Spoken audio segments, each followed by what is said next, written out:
Okay, it's Soundspheremag TV here at Leeds Festival. Slightly less money again today, still pretty bad though. Here with Deaf Havana. Guys, in the unlikely event that our viewers haven't heard of you before, could you do a couple of introductions and roles in the band for me, please? Hi, I'm Tom and I play drums. I'm Matthew, I play the djembe. I'm James and I play the bagpipes. Right, okay, we'll give that a go. How's it been for you today? How's it been? Have you had a good time? Good actually. It's been amazing. It was really good. Unexpectedly. Unexpectedly. Okay, unexpectedly good in Leeds. That's a good start. All right, so basically, have you got any favourites of bands you want to see today? Anybody you're looking forward to outside of obviously, you know? Foals, big time. Foals and Jason Statham. Bronx. Yeah, Bronx. We've had a few tips on the Bronx, definitely. And obviously, you guys are working on some new material at the moment. Wanted to ask about themes and ideas on that stuff. What kind of stuff's inspiring you at the moment? People, places, things. It's quite flamenco influence, actually.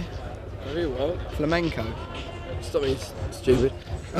Mainly, like we actually had time to think about this record, so we like sat back and listened to kind of a lot older music, like a lot of Bruce Springsteen and like a lot of folk music for me. Like just I sat back and really thought about my real influences and put it into the music. So it's a lot kind of older sounding, but I think it's the best stuff. You know, it's more mature basically.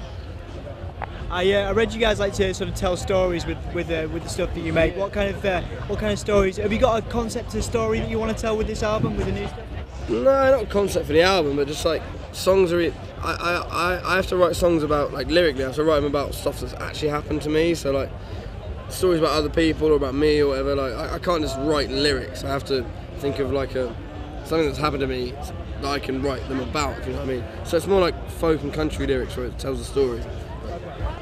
Have you got a specific track that you're thinking of that maybe defines where you guys are all at as a band, something that you feel like defines where Deaf Havana is right now, sonically, maybe personally as well? Probably Let Me Entertain You by Robbie Williams. Absolutely. What about for you guys personally? What about from the new album that you guys are working on? Like anything that sticks out for you? It sounds really stupid to say, but I like it all. I think it's like our best work today, and I think I can't pick a certain track that like represents us as a band. It's just if you listen to the whole album entirely, you get kind of a good idea of where we're at the moment, I think.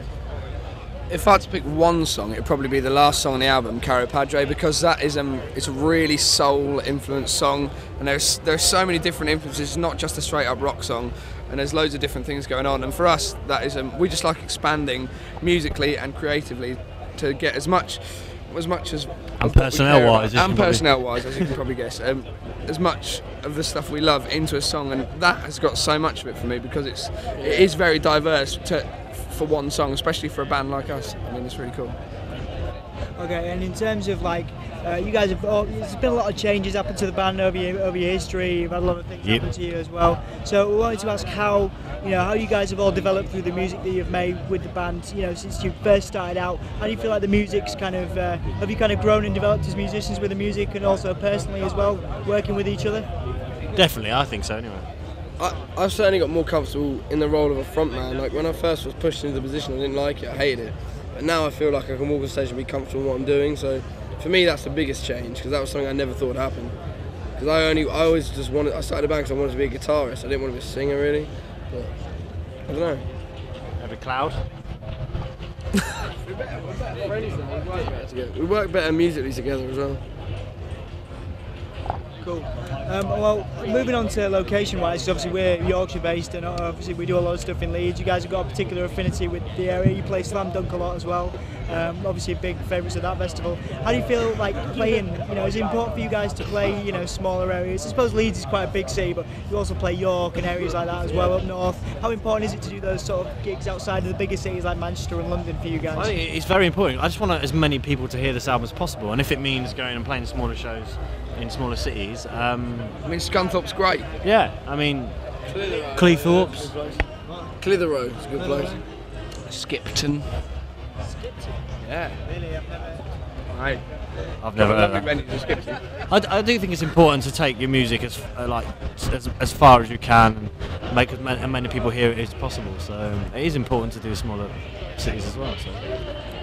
As a band that's kind of getting bigger, sort of, well, over the last few years, you've been raising your profile, working really hard. What would you say the major challenges for you guys are now, since you've got to this point where you're playing bigger stages, you know, and it seems to be all good for you guys, new material coming out. What are the biggest challenges for you guys? That one time. Yeah, that's one. I would say that it's getting them not bracketed in as an alternative band for me, because the music we write isn't. And what we're doing now is it's not like necessarily alternative per se. I agree. It's so much broader, and to get people to stop viewing the band like that, and like I mean this festival that Stop what roping this us into festival, bands yeah. like New Me at 6. Like we're not in that scene at all. We write songs about real stuff. yeah, that's what's been very, very pleasing for us to play the Enemy and Radio 110, because there aren't many bands who've come from necessarily where we've come from that have ended up on that stage. And there's no bands on that lineup though. Yeah, to play alongside people like Johnny Marr and people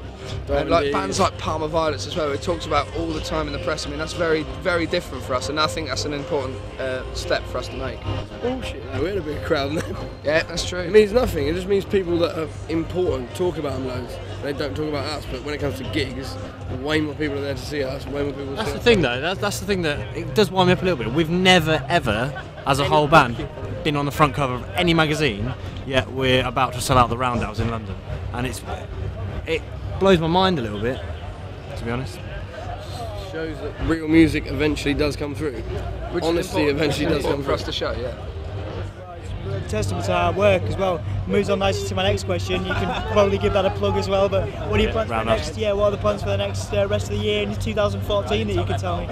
We're doing a tour in October. The album out on the 16th of September. Yeah, Old Souls. album boy. And then we're doing another tour in April. Don't know if I'm supposed to say that actually. We'll roll it. We'll roll it. Yeah. Even more of these. Hopefully go to America as well, because this is the first album we've had that's been released in America, so we can go there and promote.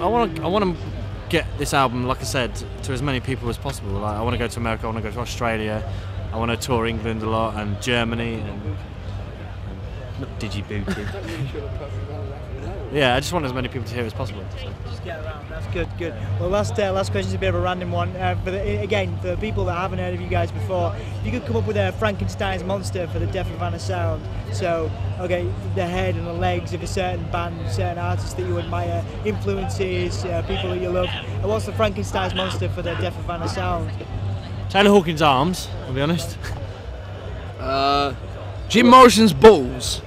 We've got the stomach of fucking every member of every band ever combined in this. Keith Richards' liver. I don't know. Jake Bugg's face. Nah, he's way better looking. He's better looking and more That's what I'm saying. Don't go knocking him. I think you said your ideal band. Yeah. Well, that's not a bad start. Absolutely. I think some weird monster limbs in there too.